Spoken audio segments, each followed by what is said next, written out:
Greetings friends, I'm BluAlpha. Welcome to this new thing I'm doing where I'll be talking about video games. Like most people on YouTube, but this is my take on it. So let's jump straight into it, shall we? You know when you play a game as a kid and you just have so much fun with it, it blows your mind? And then you grow up remembering all the good times associated with this game. And then you decide to replay the game years later in hopes of reliving those sweet nostalgic memories, only to find out that the game is much worse than what you remember. Yeah, that's pretty much how I feel about this game, Monkey Hero. Now, I didn't remember the game being that bad, but I found this GameSpot article from 1999 stating that it is one of the worst PlayStation games in recent memory. And after reading that, I needed to replay the game to see if it actually was that bad. And how was it? Well... So the first thing you'll see when you boot up the game is this neat little opening animation. Have a look.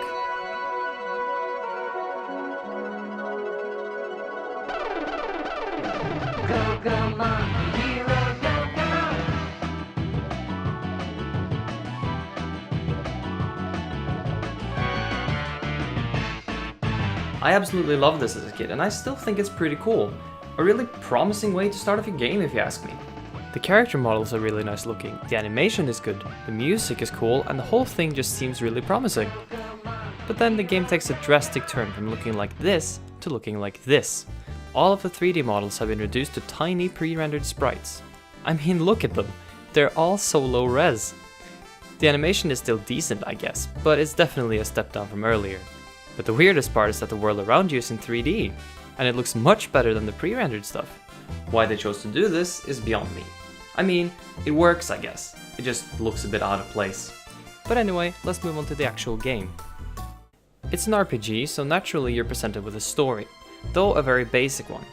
Evil guy wants to take over the world because he's evil, and you need to stop him. Fair enough. You then learn about the Magic Storybook, which is a powerful book that would give the bad guy the power to take over the world if he got his hands on it. So you have to go find the Magic Storybook to defend it. And where do you go to look for books? The library, of course. Yeah, the first dungeon is a library. Not some sacred or hidden place, but you know, just an ordinary library. I mean, you'd expect them to put such a powerful object away somewhere, you know, more safe, but nah, let's just put it in the local library. I mean, what could ever go wrong? On the way there, you meet Totally Not Toad, just without arms. He gives you a magic mushroom, which is this game's revival item, and then he wants to lead you to the library. But it's literally right beside you, so thanks, I guess? Anyway, we head inside, and there's not really a lot to talk about, except the fact that you unlock one of your main abilities in here, the hovering move. To use it, you press and hold the attack button for a short while to charge it. Then you release the button and off you go. This is actually a really interesting mechanic, especially for this kind of game. A little later on into the library and you finally come across the Magic Storybook, but as you approach it you hear a strange voice.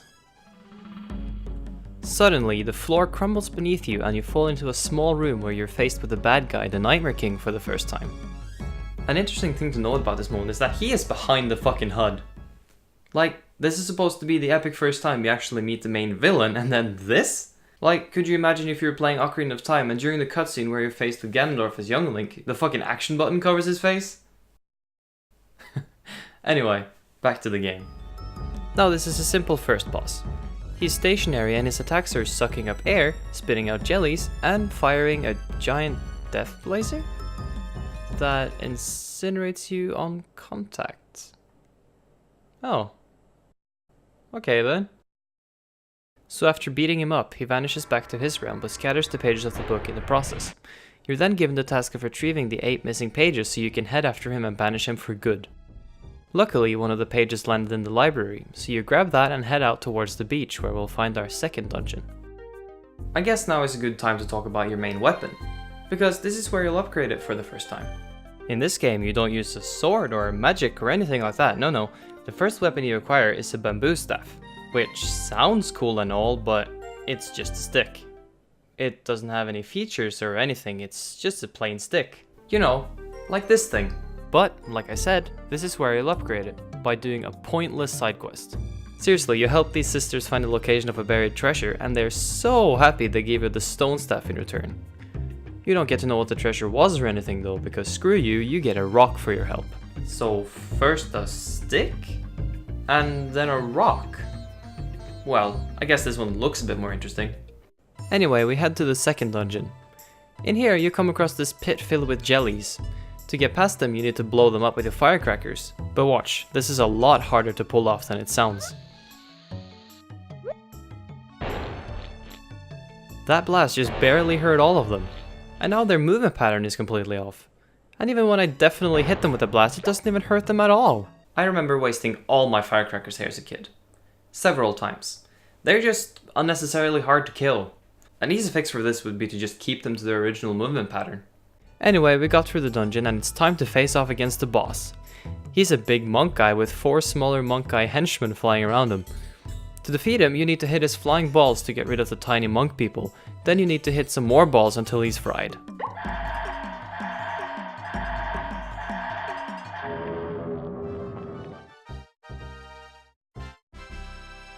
And just like that, the monks are defeated and now I have the second page of the book. Progress! So now I'm headed to the third dungeon in the game. To get into it, I need to push 4 peach statues back in place for this guy because he's got no arms. So I do that and then I'm finally allowed into the actual dungeon. The first thing I see is a sign that tells me to beware of monsters. And then I meet this guy, who has a hard time lighting his firecrackers because, you guessed it, he's got no arms. I feel like they're only there for the whole no arms joke. So he gives me his firecrackers, and... And just like that, we're inside. I can easily sum this entire dungeon up in one word. Darkness. Oh my god, this place is dark. It makes sense because the item you get in this dungeon, a gourd, is used to capture fireflies that you can use to light up any area you want. But still, I feel like they could have turned up the brightness at least a little. Anyway, I make my way through the dark dungeon and before I know it, I'm in the boss room. The boss is a mushroom creature, which says... things? Things that Monkey doesn't understand, which then pisses off the mushroom creature, and then I guess we fight. So I kick its ass, I get the third page, and I can move on to the next dungeon. So up until this point, the game really isn't that bad. It's actually really enjoyable, but this is where the game's annoying little flaw starts getting in your way. You'll see what I mean. For now, let's head into the fourth dungeon. Yet another place I can easily sum up. The dungeon is an escort mission, or at least the first half of it. You have to guide the Dream King through his own palace so you can get to where the next page is hidden. But if he gets hurt 4 times, he heads back to the first room. And that's a whole lot of fun when there are invincible metal enemies and dead ends all over the place. Also, he gets stuck. Everywhere. In the second half of the dungeon, you get a super grapple. This is one of the least functional items in the game, and mostly because of how long it takes to actually use it. Look at this. It flies super slowly towards your target, then it falls to the floor and bounces a few times before you can use it again. The whole animation takes about 2 seconds in total, which isn't much, but it freezes you in place until the entire animation has finished playing. This item is especially powerful against airborne enemies. I can see that. Anyway, this whole thing with the grapple isn't that big of a deal when it's used for getting up ledges, but in combat it's a whole different story. Take this dungeon's boss, the Cloud Lord, for example. In his first stage you have to grab his hands to destroy them. No big deal, it's easy. But in the next stage, he starts making these tornadoes, which will follow you around until they disappear. And guess what? You have to use the grapple to hurt him now, but he is constantly moving and you have tornadoes following you around, and using the grapple freezes you in place, making you get thrown off the stage most of the time because you can't move. The fight feels tedious and not fun because of how broken the grapple feels. And yeah, even after I defeated him I got thrown off the stage because his dying animation froze me in place. Oh well, Cloud Lord defeated, let's move on. So now we head south towards this place where we'll need to use some of the items we've found so far to be able to progress. Then after doing that... Oh no, not you guys again! No, stay away from me! Oh. They weren't invincible. Okay. Well, walk a little further and you'll find a tower known as the Tower of Karma. In here you'll talk to this tower guardian who transforms you into a jelly. In this state you're unable to use any weapons or items. The only thing you can do is push certain objects. A very interesting concept, but the whole dungeon consists of 10 small rooms, including the first room and the boss room. All you have to do is get to the top, and it took me about 6 minutes. The boss fight isn't even a proper fight. All you have to do is avoid enemies while changing back and forth between Monkey and Jelly for like 2 minutes. And then the Tower Guardian tells you that you have transcended your limitations. Yeah, sure. You know, this had potential to be something really cool, but the whole place just felt lazily designed. Whatever, got the page, let's move on. Now we head north to a spooky graveyard to find the mausoleum. This is probably one of the better designed dungeons in the game. I have no complaints about it. It feels well thought out and the difficulty feels spot on. This place is also where you'll find some of the coolest enemies in the game, from zombies and ghosts to freaking fire-spitting eyeballs with horns. Dumbass. You also get the magic candle here, which is meh. You can use it to get rid of the ghosts and light up torches, but that's about it. But there's one small problem I have at this dungeon. The boss. The idea is simple. You have to light up these 4 torches to be able to hurt him. At first, it's not so bad, but for every hit, the boss in its invincible state starts moving around faster, making it harder for you to dodge him, and as soon as you get hurt, your candle goes out, forcing you to go back and light it. All in all, it's a fair fight, but I feel like he moves a bit too fast in his final stages. Whatever, I beat him, with 2 hit points remaining and all of my mushrooms and healing items used. Phew. So now we can make our way to Dragon Mountains, where these statues of totally not Spyro the Dragon are placed. This is another well-designed dungeon, but this is where the game starts throwing timed hover puzzles at you. And oh my god, are these poorly designed. Take this first one for instance. The platforms move faster than I can hover, meaning I need to time this exactly right to be able to land on them. And this tiny room that took me way longer than it needed to get through because these platforms never line up properly. Oh, and this. This is foreshadowing. To get to the item in this dungeon, you need to walk over these spiked floors. It doesn't really look like you're supposed to walk here, so I try hovering. It only gets me so far and I'm forced to run to the edge. Once I get to the next room, what do I get? An item that grants me temporary invincibility. You know, to cross the spiked floors in the room before. Anyway, with the statue in our possession, the dragon skeleton now allows us into the lair of the evil bird thing. Wow. Sounds terrifying. So we head inside and suddenly a phoenix rises from thin air. And then it says... Wow. These bosses have such compelling dialogue. This is just another boss you need to hit with your grapple. But this time there's nothing chasing you. It's actually a rather easy fight. I'm not complaining. So with the phoenix out of the way, we can head to the place where the final page is hidden. The spaceship. Yep, there's a spaceship hidden somewhere in this world. To get into it, we need to get all the pages up to this point. Luckily, we have just that. So we present them to this person living by the ship, who then gives us a password and a new staff. Which I use for just a few minutes before going off to finish a side quest that rewards me with the best staff in the game, the Dream Staff. Its power is great. So, back to the spaceship. This is probably the worst out of all the main dungeons. This is where the developers decided to crank up the difficulty to unfair levels. Whether it was on purpose or just by poor design, I don't know. Just look at this. The first thing that happens when you enter the spaceship is BAM! Out of nowhere, this turret shoots you, almost guaranteeing a hit unless you have amazing reflexes. Next room, tank robots laying bombs everywhere. Next room, green floors that hurt you. Next room, toxic air that takes half a heart for every second you're in here. Wow. We're 4 rooms in, and the place has introduced 4 new things already. And it doesn't stop there. More timed hover puzzles where the platform moves faster than you and never lines up, but this time there's a red hot floor that takes 3 hearts for every second if you happen to fall. I died here, because I panicked and got stuck under a platform. And then one room after that, the same red hot floor and moving spikes you need to hover past, all while a turret shoots at you. And the next room, more toxic air. Another timed hover puzzle red hot floor room that I died in. And then this teleport pad which leads you to BAM! Another shot from a turret you had no chance to react to. The boss is in the next room. Let's just get it over with. This guy is the only fair thing in this entire dungeon. First stage, he randomly teleports around while shooting at you, and second stage, he hides behind these force fields while throwing explosives at you. No big deal, so I beat him up. And with the aliens defeated, the magic storybook is now restored, which means we can now head to the Nightmare World. In here, you'll fight Nightmare King again quite early on, but it's exactly the same fight as from the library. Still hiding behind the HUD and everything. We beat his ass once again and can now enter what is the most frustrating and unfair part of the entire game. First thing that happens, falling tiles. Oh shit, you didn't know that you had to hover at the end of them? Well, better try again. So I did. Again. And again. Because timing this right is impossible. And that's just the beginning of all the upcoming bullshit. This whole dungeon is just boring, tedious, and frustrating. Here you need to use your grapple while standing on the moving platform, but there's no way you'll know that that's coming, let alone be able to use your grapple in time because it's so fucking slow. Not only that, but if you're not quick enough, like I wasn't, you'll miss your platform and you'll fall, forcing you to do it all again. This time I made it across though, luckily. And here you walk across falling tiles, then you need to use your grapple, then there's a moving platform, and then you gotta use your grapple again.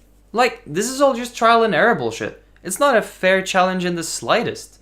You just gotta do it once, fail, and memorize. That's it. Another one. Here you need to grapple onto a ledge, then you suddenly need to hover across not one, not two, but 3 platforms. You'd fall into all the gaps here if you didn't know this already. Then you see the grapple thing and you figure that, hey, now I can just hover over to the door, right? But nope! You're actually supposed to wait until your platform returns and then grapple into this next— Oh god damn it, what was that? I was clearly aiming the other way. Ugh, now I gotta wait for the platform to return again. See what I mean when I say that the grapple is broken? I feel like it's making all this trial and error stuff much more frustrating than it needs to be. Anyway, I stopped recording after that, and I didn't start until I was at the final boss. But to give you one more example of why this place is just tedious, you come across several instances of memory puzzles, where you need to remember what order to hammer these poles. I captured footage of 3, the first 2 being in reasonably sized rooms with nothing extra, but the last one takes place in a big room with falling tiles, flying spikes, and numerous bugs that threw me into the gaps on several occasions. This is just a lazy excuse for padding. There's nothing interesting about memory puzzles, and the rest of the dungeon feels just as bland. But now we can finally face off against the Nightmare King. Maybe this final fight will make up for the rest of the dungeon. We find ourselves in a dark room as we approach him. He then steals the pages of the magic storybook and is about to use its power against us when—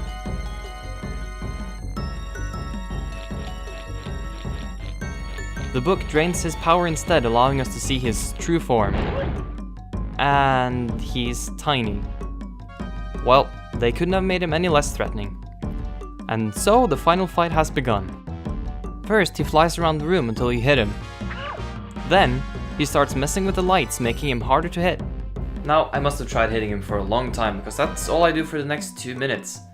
And then I stopped recording, until I got to his next phase. He now starts randomly removing pieces of the floor while flying away from you. Talk about an epic fight. You're actually supposed to use your gourd to capture him, because he's apparently the size of a firefly. Wow. Do that a few times and he starts stealing all your firecrackers and— oh, what? What is happening? Okay, I fell out of bounds, apparently. Okay, whatever, I'll just respawn since I have a few magic Oh. This is a bug that may or may not happen during the final boss fight. You fall out of bounds, which drains all your health and magic mushrooms if you have any. I had 3, so the game drained all my health 4 times. Great. So I had to go through all of that bullshit from earlier to get to Nightmare King again. Let's just skip right back to the fight. He spits out firecrackers and explosive spears at you that you have to avoid until you can smash his head with a hammer. Do that a few more times and the Nightmare King is defeated, triggering the ending cutscene.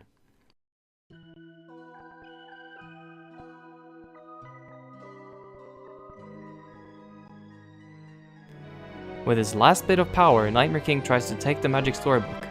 Monkey then opens it, which pulls the Nightmare King inside, sealing him away for good. And thus, the game is finished.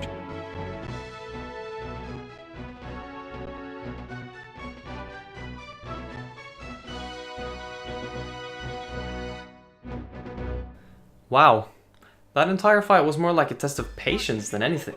Wait, what? Oh my god? This is how you decide to end your game?